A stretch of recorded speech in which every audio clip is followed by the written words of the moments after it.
स्त्री। एक गांव में एक किसान रहा करता था। उस किसान की एक बेटी भी थी जिसका नाम सुमन था। किसान अपने रोज खेत में जाता और खेती बाड़ी करता था। अपने खेती बाड़ी कर कर किसान अपनी जिंदगी में काफी खुश था, लेकिन उसकी जिंदगी में एक ऐसी मुड़ान आ जाएगी ये उसे भी नहीं पता था। किसान रोज की तरह अपने खेत में काम करता और रोज की तरह शाम को अपने घर चला जाता। किसान की बेटी भी अपने संसारों में काफी खुश रहती थी। सुमन बड़ी हो गई थी और उसकी अभी तक शादी नहीं हुई। गाँव में भी किसी लड़के ने उससे शादी नहीं की, क्योंकि जब सुमन का जन्म हुआ उसी दिन उसकी माँ भी गुजर गई। उस दिन के बाद गांव वालों ने सुमन को श्रापित समझने लगे। इस कारण गांव में किसी ने उससे शादी नहीं की। किसान अपनी बेटी को लेकर काफी चिंतित था और वह सोच रहा था कि अपनी बेटी की शादी कैसे करूं। किसान अपनी बेटी सुमन को लेकर काफी चिंतित था कि उसकी शादी कैसे करूं।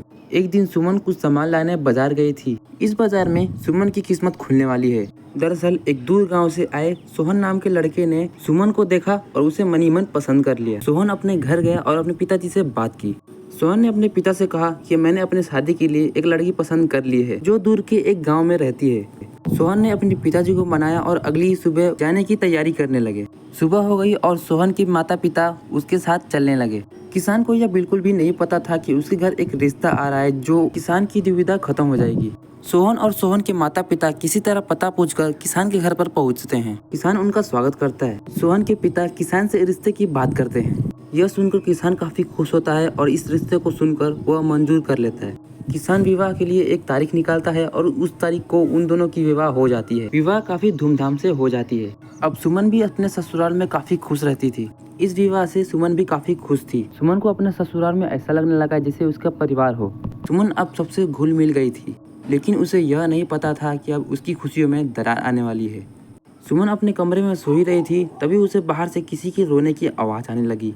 डरावनी रोने की आवाज़ सुनकर अचानक सुमन की आँख खुल गई और वह बिस्तर से उठकर बैठ गई।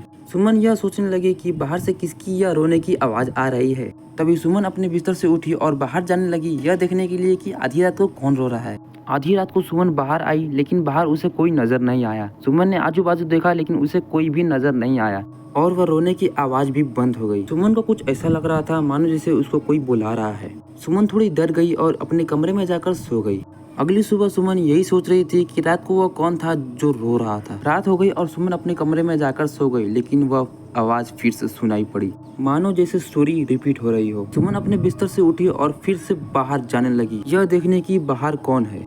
सुमन बाहर आई और इस आवाज को ध्यान से सुनने लगी। यह आवाज पास के कुएं में से आ रही थी। सुमन डरते हुए उस पास के कुएं में जाने लगी। सुमन घबराते हुए उस कुएं के पास जाने लगी यह देखने के लिए कि उसके अंदर कौन है, क्योंकि यह आवाज उस कुएं के अंदर से ही आ रही थी। सुमन उस कुएं के पास जैसे ही पहुंची वह रोने की आवाज अचानक बंद हो गई। सुमन आजू बाजू देखने लगी कि यहाँ पर कोई है तो नहीं, फिर यह आवाज अचानक बंद क्यों हो गई। तभी अचानक कुएं के अंदर से एक भयानक चुड़ैल निकलती है, जिसे देखकर सुमन काफी डर जाती है।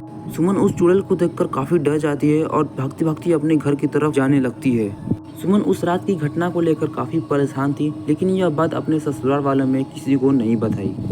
उस दिन के बाद सुमन कुछ अलग हरकतें करने लगी। जब सुमन अपने कमरे में श्रृंगार कर रही थी, तभी उस आईने के अंदर उस चुड़ैल का साया दिखता है। सुमन देखकर यह डरती नहीं, क्योंकि यह साया सुमन का ही था। अचानक सुमन की आंखें एकदम से सफेद हो जाती है और देखते ही देखते सुमन एक चुड़ैल बन जाती है। लेकिन घर के बाहर सोहन के पिता ये सब देख रहे थे। अपनी बहू का यह रूप देखकर काफी घबरा गए थे। सोहन के पिता कुछ करते इससे पहले उस चुड़ैल ने सोहन के पिता का सर धड़ से अलग कर दिया।